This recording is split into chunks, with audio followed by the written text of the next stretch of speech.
Hello there, and welcome to Mark My Words. I am Mark Schmidt, and Mark My Words is the podcast where we talk about an entrepreneur or business owner's journey, and we kind of find out where the crossroads was in their life, and we talk about some of the decisions they made and the transitions that they made into entrepreneurship and business ownership.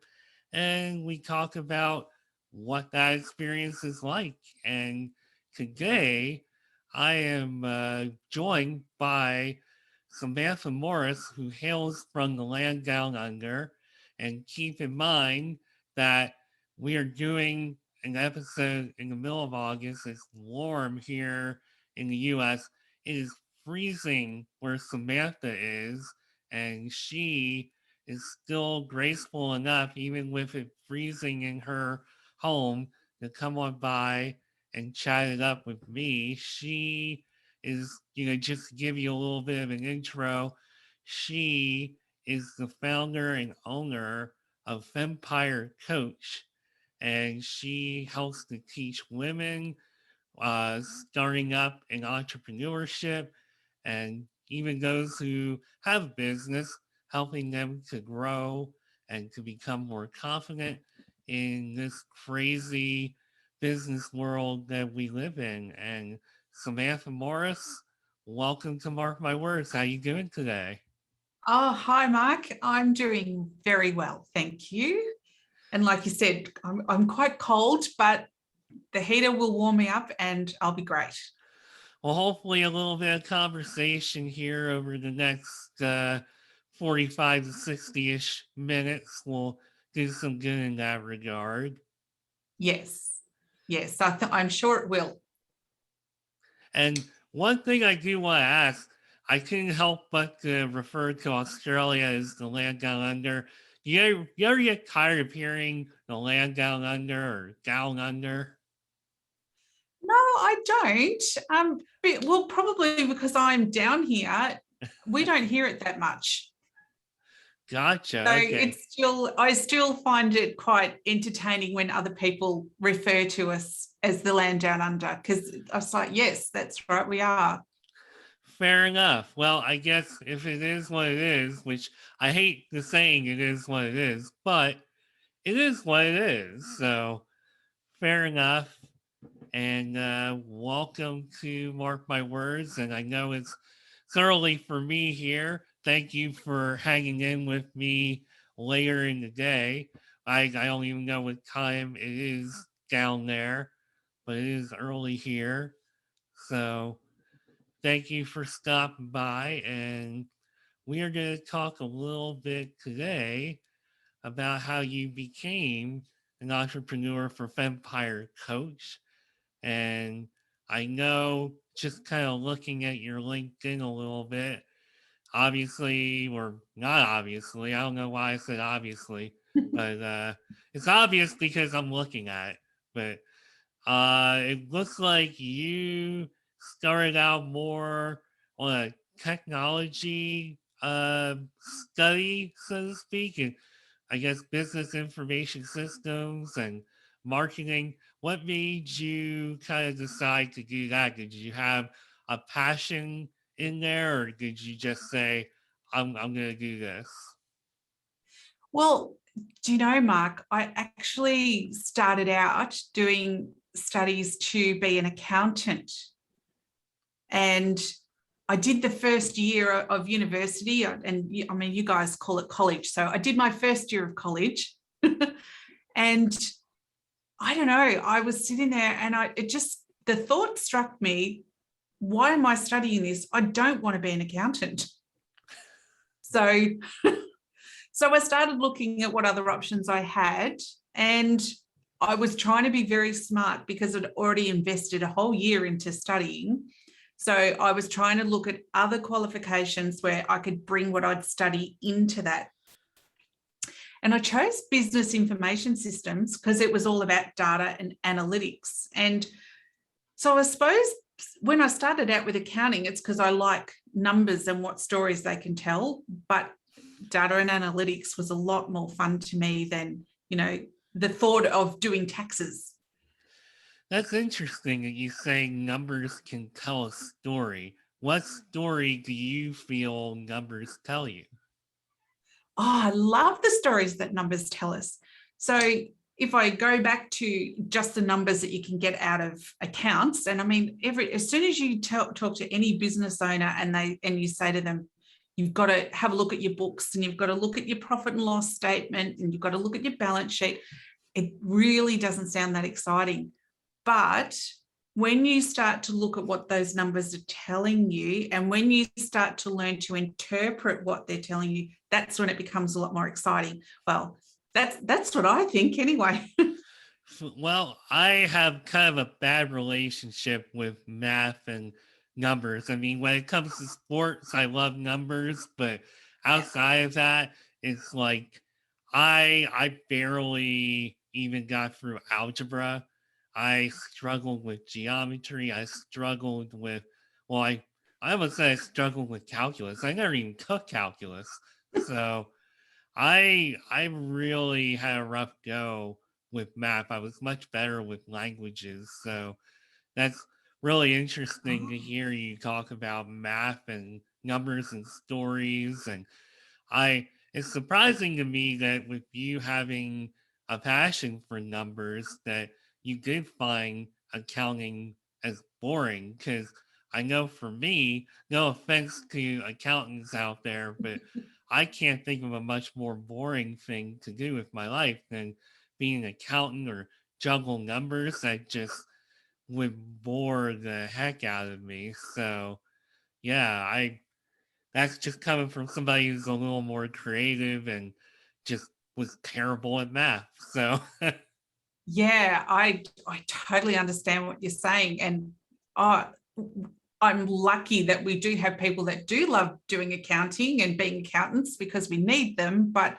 no, I agree. I like being creative, and I don't feel like there's a lot of creativity to be had as an accountant. Accountants might disagree with me, but uh, I think that was a lot more fun to move into data and analytics because, with the other business owners that I'm working with, and you say, oh, analytics, straight away you think of social media analytics, your website analytics, all of that sort of stuff. And that information is really fascinating to me. and that's what you wound up studying. So is that another is analytics, or should I say information systems and services? Is that another way of saying analytics down there? Well, yeah, kind of. Information systems was about how you pull all the data together and in what software you might do that. And then analytics is, of course, interpreting that data. Gotcha. So you I don't decided think I'm giving numbers a good rap here, am I? Actually, I thought you did when you talked about how they tell a story. I mean, to me, right there, that really gave numbers a good name because otherwise, Yeah. I view it as a little more boring. But I mean, Yeah, that's true. But even for the everyday person, when you think about, oh, I might do a household budget, that's really not that thrilling to do. But there's stories in that budget, and those stories come out in the form of, for example, if you were saving up for something, it can be really exciting to watch those numbers grow towards whatever it is that you're trying to achieve. So yeah, they're tricky, and I like watching them and I like listening to what they're saying. well, I'm actually kind of looking over your LinkedIn. I kind of feel like I may have gone out of order in your life, which is Mm. fine because it looks like you did all of this after you served in the Royal Australian Navy, which is really interesting. Not to give numbers a bad name again, but I've really been looking forward for the past several months to hearing your story about how you decided to enlist in the Royal Australian Navy. Ah, yes. So I did 12 years in the Navy, and it was one of the most outstanding and memorable times of my life, I have to say. I absolutely loved it. So I I had finished school, as I'd finished high school, and I had my first job, and it wasn't that exciting, but it was good that I was able to get a job. Um, but there wasn't that spark there. There wasn't that sense of adventure. I was just a receptionist, not just a receptionist. I was a receptionist, and it wasn't enough for me. So I was actually visiting with a good friend of mine that I'd gone to school with, and he had told me that he had applied for the Navy. Now, I did not know anybody that had done that. I didn't know anybody in the services at all. So the idea really intrigued me. And I was like, oh, so what is the story behind joining the Navy? Tell me all about it. Anyway, so he told me about his journey, but he'd actually been knocked back. So he didn't make it. And it's always interesting how one thing can lead to another and you don't sort of realize it. But I was a little bit disenchanted with my job. So, this is going back a little while before the internet. Dare I say how old I am? But, I went down to the local employment office to see what else was out there. And the day that I went happened to be the one time per year that the Navy recruitment office were visiting. So I walked in and I saw a lovely gentleman in his uniform, and I was like, that's it. That's enough adventure for me. I'm going to go for it. So yeah, it was kind of a spur of the moment decision, but maybe that seed was planted in my head. I don't know. But I decided to sign up, so I did. And then, of course, you have to go through a whole process before you even get in.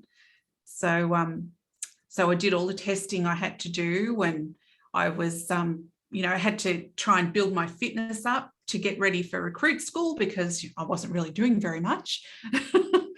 And yeah, off I went on this big adventure.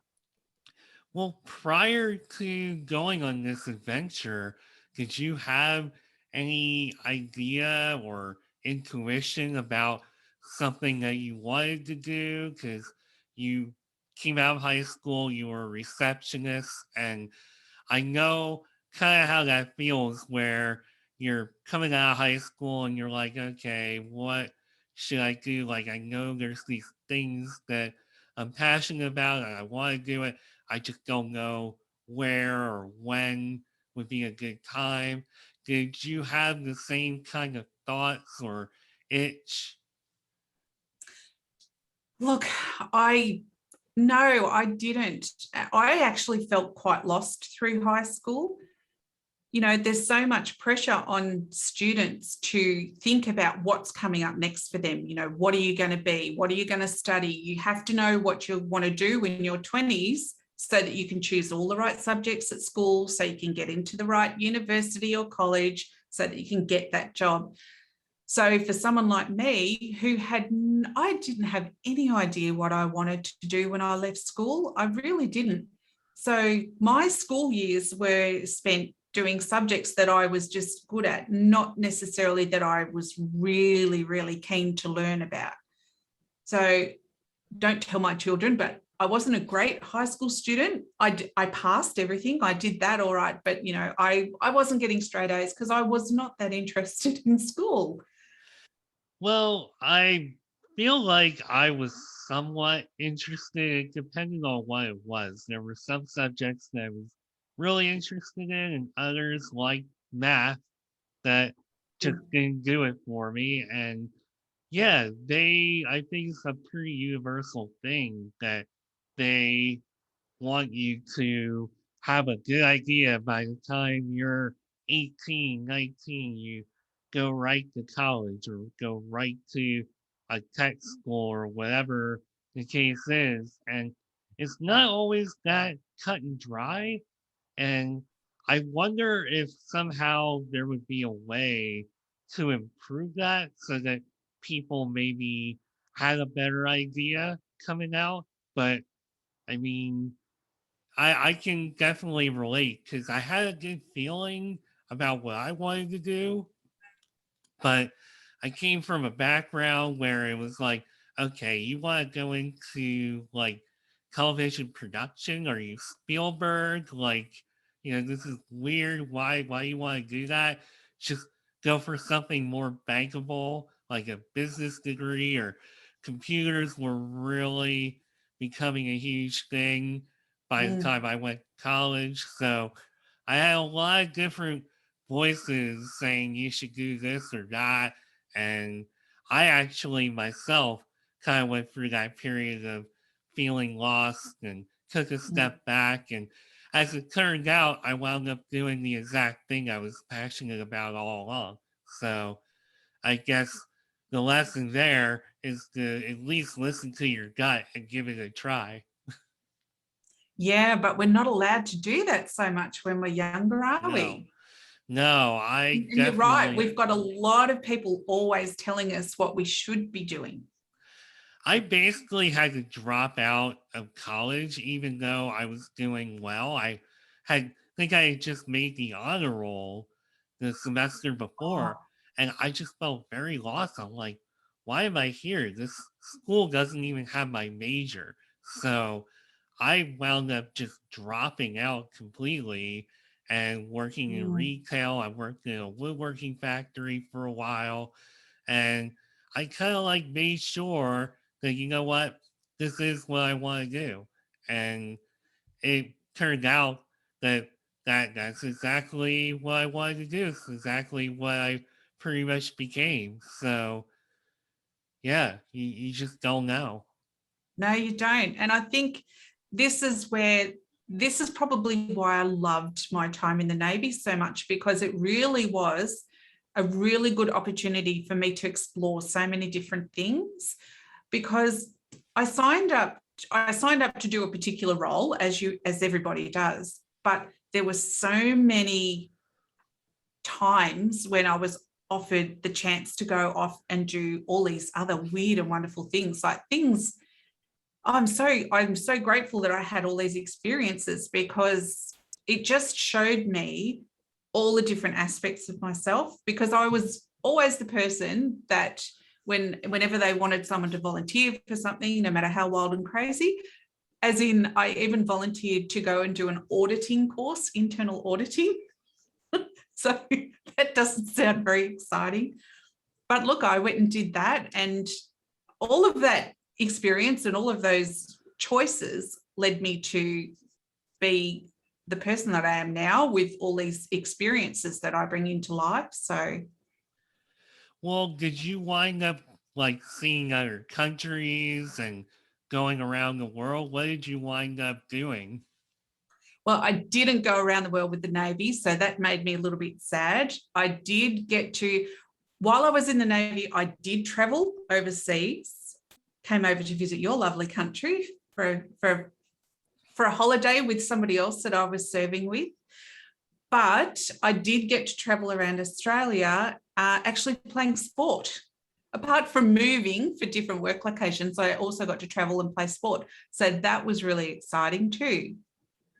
And what did you play? I played netball, which I believe isn't very big in the US. It's not a very popular sport. No. What No. exactly is netball? So netball is similar to basketball, but there is no bouncing the ball. And when you've got the ball, you're not allowed to go anywhere. You've got to keep your feet on the ground. Oh boy. So how do Mm. you score? Well, that's the other difference between basketball and netball. So in basketball, all players on the team can move all over the court. In netball, you're only allowed in specific areas of the court, depending on what position you're playing. So there are Interesting. only two people on the team that can shoot goals. Oh wow. So Mm. everybody has their place, huh? They do, yeah. I will have to look netball up because I don't even know if I've really ever heard of it. I'm somebody who knows a lot about sports, but that's one A that new one hasn't for really you. it hasn't really made it to the U.S. No, I did hear a few years ago that they were trying to increase the popularity of the sport over there, but yeah, it doesn't sound like it did too well. It's really, really popular here. It's mostly played by girls and women. It's a female sport, but you know what? Mixed teams are pretty popular as well. So, did you play netball as a representative of the Navy? Is that how you got into it? I actually started playing netball when I was about 7. So I've played all my life. And I played on representative teams when I was a teenager. And, you know, I could have taken that further, but it didn't happen. I was growing up in a country town. It meant I had to come to the city to be involved, in the next level of the sport. And it was a couple of hours travel, and my parents didn't feel like I should do that. I was too young to be traveling on my own in and out of the city. So that didn't happen. But look, it happened in a different way.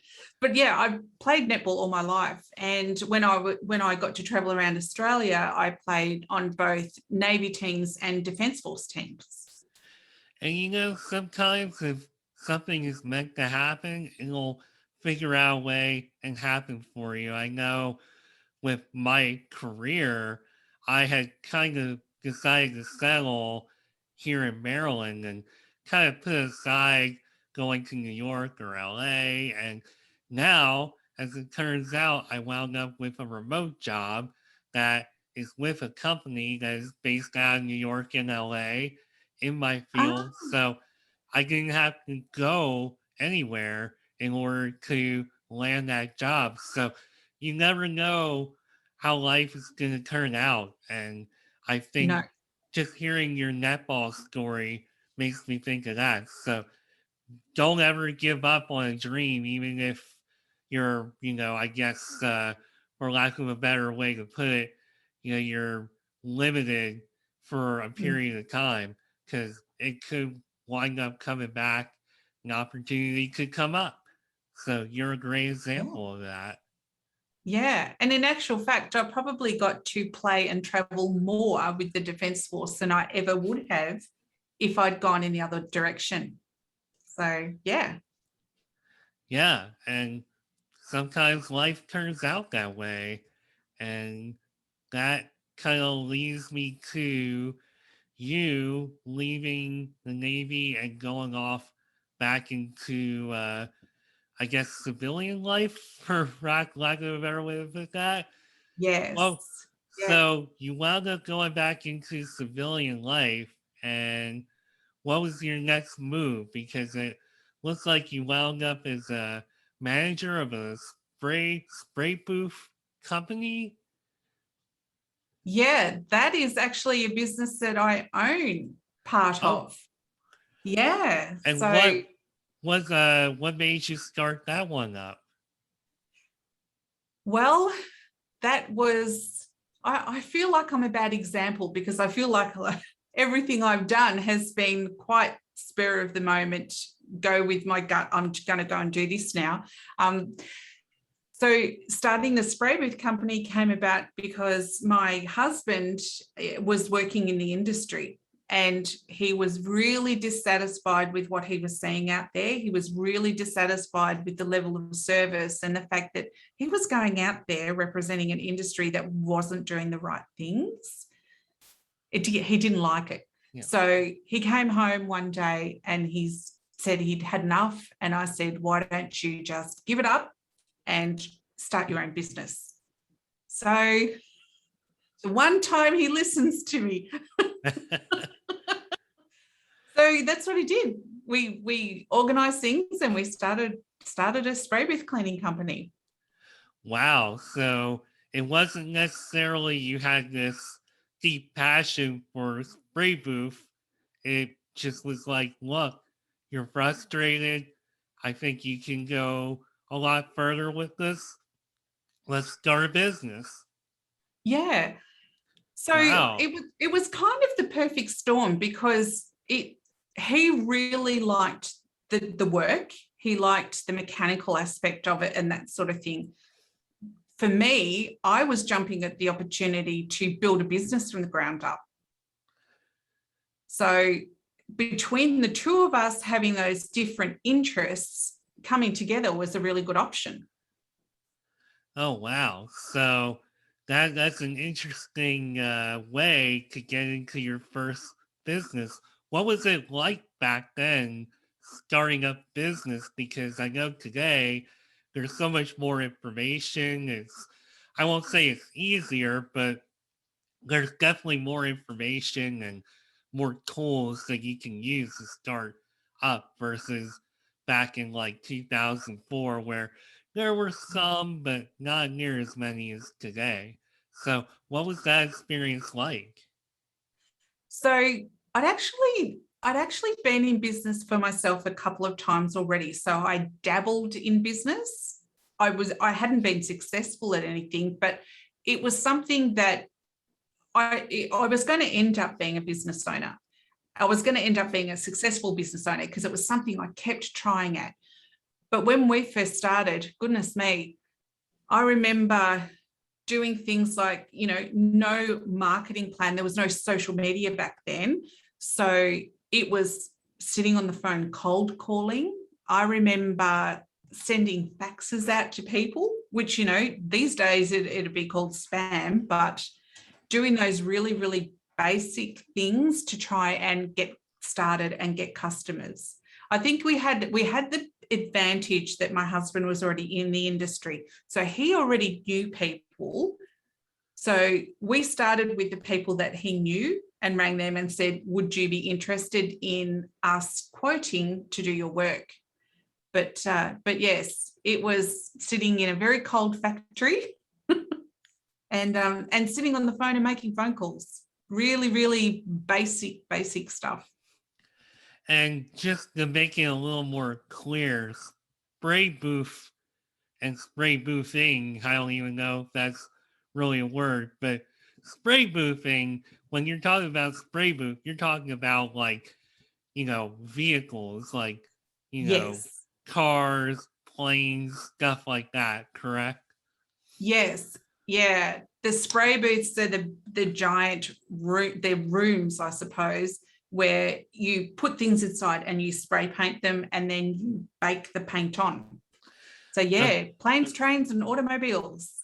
okay, yeah, I can tell it's early for me because I'm like spray booth. So is it like, spray tanning? Like, is that what it is? I'm impressed, Mark, because you got it right the first time, and most people do actually go straight for the spray tan. But no, Well, it's not spray tans.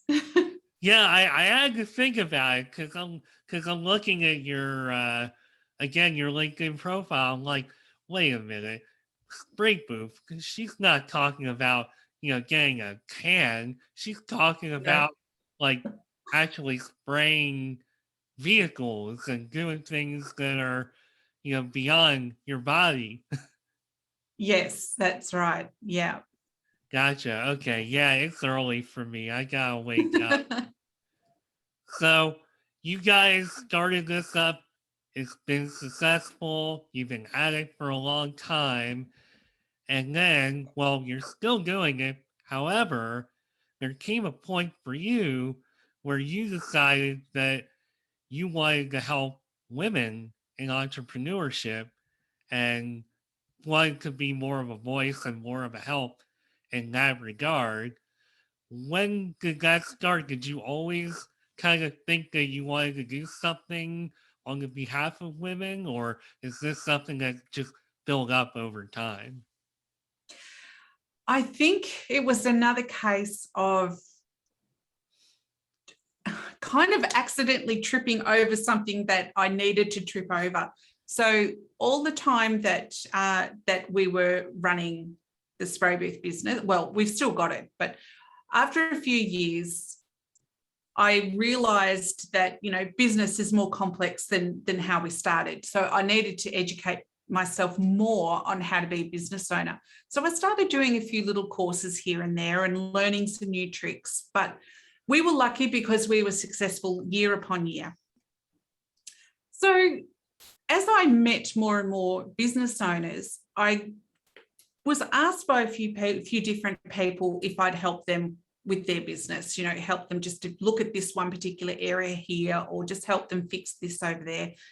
And when I started to do that, that's when I got really excited about business. And of course, because we've had the spray booth business for so long, I got to the point where it wasn't as fun for me because all the newness and all the building and everything had all happened. And I was getting more joy out of going and helping other people. So I started doing that. And then I went and saw a speaker. I went to the city, back in the days when we had events. And I went and saw a female speaker. And she is the creator of Fempire.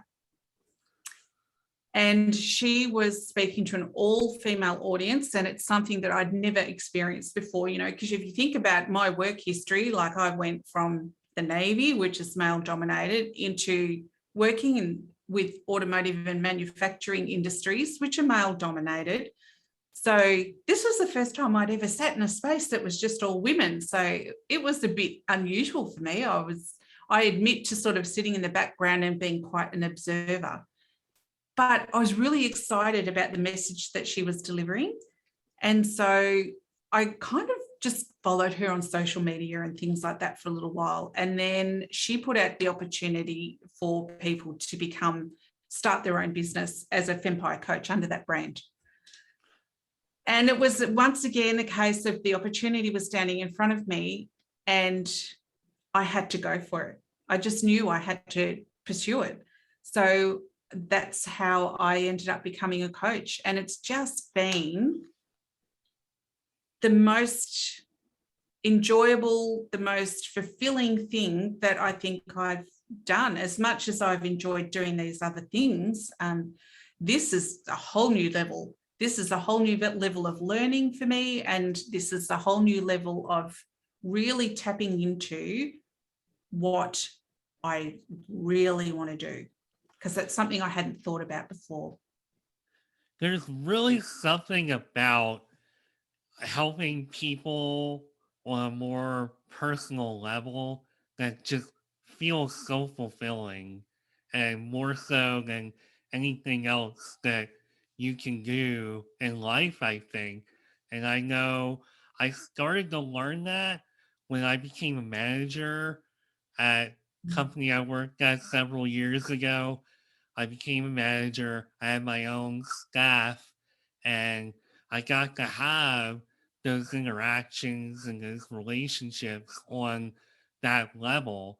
And that's when I really started to learn how fulfilling that was. And when I left that job and I was kind of searching for the next thing because they were going through restructuring and they offered me a buyout package, I took it and didn't really know where I was going to land or what I was going to do next. And, I contracted around my area and it was fine, but I didn't really feel fulfilled again in that same way until I started doing the podcast, until I started interacting with people on this kind of level again. There's just something about that and something about just standing behind your own brand that just really changes how you feel about yourself and your life and what you're doing. Yeah, absolutely. Because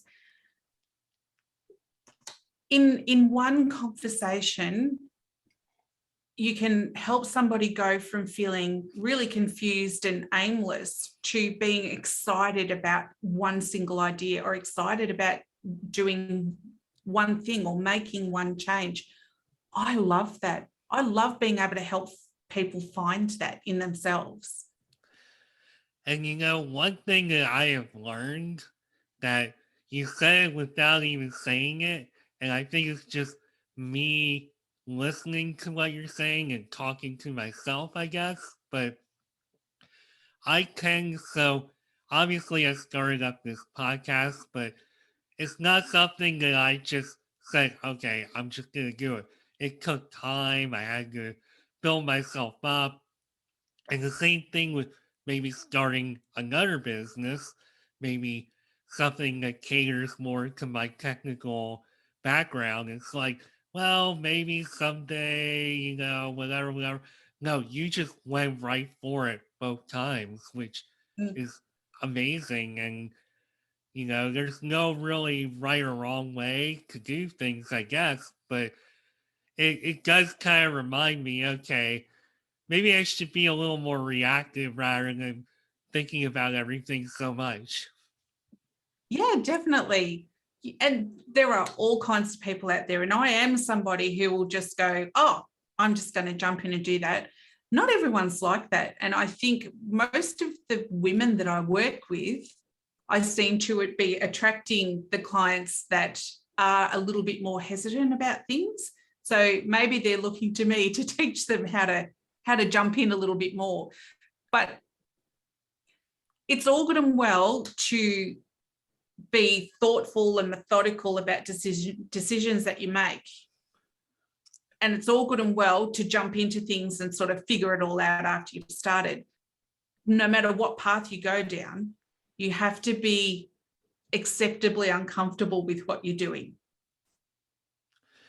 So, how are you helping female entrepreneurs, and what exactly are you offering them as far as support and learning, whether it's starting up or they're already started up and maybe they're in a rut? What exactly are you offering to them to help them to take it to the next level like you did? Yeah, so I run a couple of training programs, which I run with a couple of other coaches. And this is another thing that I love about what I'm doing, because even though I'm a business owner, I'm actually collaborating so beautifully with a couple of other coaches. We join forces. All three of us are different. All of us have different backgrounds, different education. We work so well together. So we deliver a couple of different training programs. We've got a new one that's just starting, which I'm really excited about. But what we're trying to do is teach women everything that they need to know, because you can jump on the internet and you can learn everything you need to know for free on the internet. Let's face it, you can. But how long is that going to take? Because I know I spend a lot of time on the internet learning things. If you don't know what you need to know, how do you know what you need to learn? True. So we craft our training very, very carefully so that we're just getting people to learn what it is they need to know for now at the stage of business you're at. And we also, I also do one-on-one coaching, which is really, a conversation that you have. And my goodness, they're fascinating conversations, really fascinating conversations. Yeah, I can see that. I mean, not that this is a coaching session, but I know just when you get one on one with such a variety of people like this, it can be very fascinating, which comes back to how fulfilling it can be. And I guess one thing I'd like to know is, who are your clients? Are they from Australia? Are they from all over the world? Where are they coming from? Oh my goodness. Look, most of my clients are here in Australia. But having said that, I've also been working with some ladies in South Africa, some ladies in London, a couple from the US. I've got a new lady that I'm speaking with tomorrow who is from Europe. So, yes, I'm a little bit all over the place. So now that you have this business going, you're helping women to become stronger and better at what they do. what is next? Do you have any plans to expand what you're doing, or are you perhaps thinking about another business? Oh, yes, I'm thinking about another business because why would you stop at just two when you can have three? So, yes, I'm thinking about another business that will complement my coaching business. But I've got a few things on the boil with my coaching business as well. I'm actually co-authoring a book at the moment, which will be out in January. So I've got a bit of writing to do. And I've got a couple of other projects, and they're things that I haven't done before. So I'm excited about those. And again, they're collaborative things that I'm doing with these other couple of ladies that are coaches. Wow, that's interesting. So, has uh, so you did one business for all those years. You started this one. Did this Fempire coaching? Did this kind of give you the bug to start more projects? Uh, I have to admit, the biggest problem I have with being a coach is I get so excited about other people's businesses. And there have been a few times now when I've like, I really would love to invest in that business and be more involved in it, which of course I can't do because I've got to maintain a professional boundary. But it gets really tempting sometimes. I'm like, oh, I'd love to be involved in that business. Wow.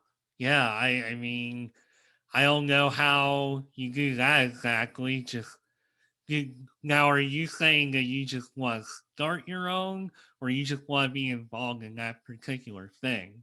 Oh, that I'd love to be involved in someone's business. Yes, because goodness, as much as I love business, I am blown away sometimes by the amazing business ideas that people have.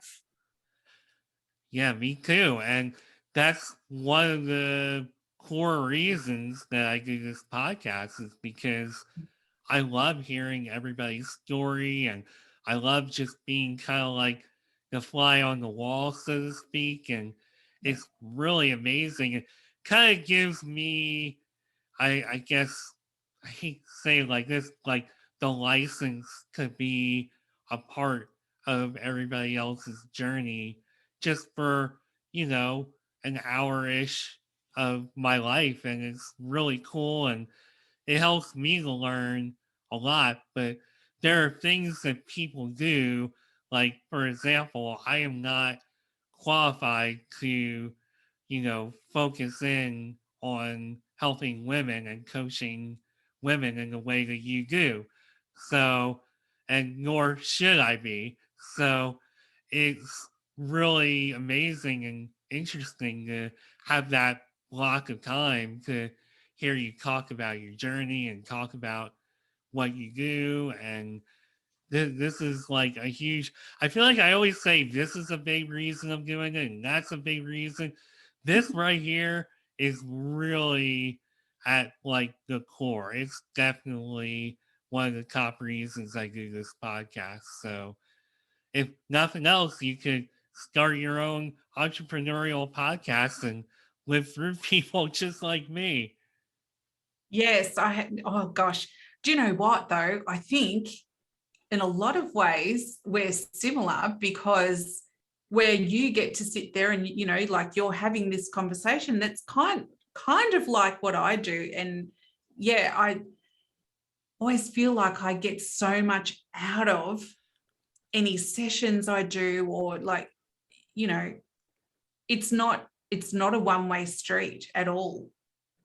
No, it's not. I mean, you would think that I'm just running a podcast and I'm asking all these questions, and that's all I get out of it is putting out a product. But it's really not, because No. just from talking to you today and hearing how, oh, okay, well, husband, we're starting a business, and oh, I'm just gonna go start a business. Maybe I need to, basically what I learned is maybe I need to be a little more reactive on my own end about what I'm doing. Now, I have a full time job and I've got a lot of other things going on, including trying to keep up with putting out this podcast. But I wonder if it would be worth it for me to stop having that conversation and say, hey, just even if it's a small thing, just go for it and do it if you want to do it. And I really admire that part of your journey, and I think that's like a way of thinking that I need to have more of Mm. myself. So even somebody like me hosting a podcast, I get a lot out of hearing everybody's journey and their story, and I learn a lot, and that's one of the reasons I do it. That's amazing. Do you want me to give you, I'll give you a couple of questions that I use to ask myself when I'm making these crazy decisions. Sure. Yeah, And let's do it. you've probably already heard them, but the first question that I ask, and I ask this of other people when they're decision making as well, is if you're totally honest with yourself, what is the worst thing that's going to happen if you go and do this thing? What's the worst? Well, the worst thing that'll happen is life will be exactly the same as it is right now. Right. So now think about how much of a risk is that? Probably not that big of a risk at all, if any. I mean, if you wind up, I mean, I like where I'm at right now, so why wouldn't I like it if I tried it and I failed at it? Yeah. And what would failing look like? How bad would that be? What's the worst thing that would happen if you failed? I don't think it would be that bad. I mean, it's just you lose time, I guess, but I've already tried out a lot of things in my life that wound up not going anywhere. I tried it. I'm still here. I'm still happy. I'm still willing to try other things. So nothing ventured, nothing gained, I guess. Yeah. And I love that you keep trying. And I think that's probably what we've been saying all along while we've been talking, isn't it? It's the fact that we've tried things and, there's been a fork in the road. Maybe things didn't go the way you expected, but all of those things happened to get you to where you are now. Very true. And yeah, that's really great advice, really good questions. And I mean, I think it goes beyond just, oh, I don't know if I want to try or I don't want to fail. Mm. Some of it for me just comes down to trying to find the time and not spend too much time running businesses plus Mm. working and then not having a good balance. So I guess for me, now that I'm working from home, perhaps I can find that balance. So Yeah. yeah, that is something for me to, I guess, gnaw on my own time. So this is Yeah. still your time and our time, which we are kind of getting short on at this point.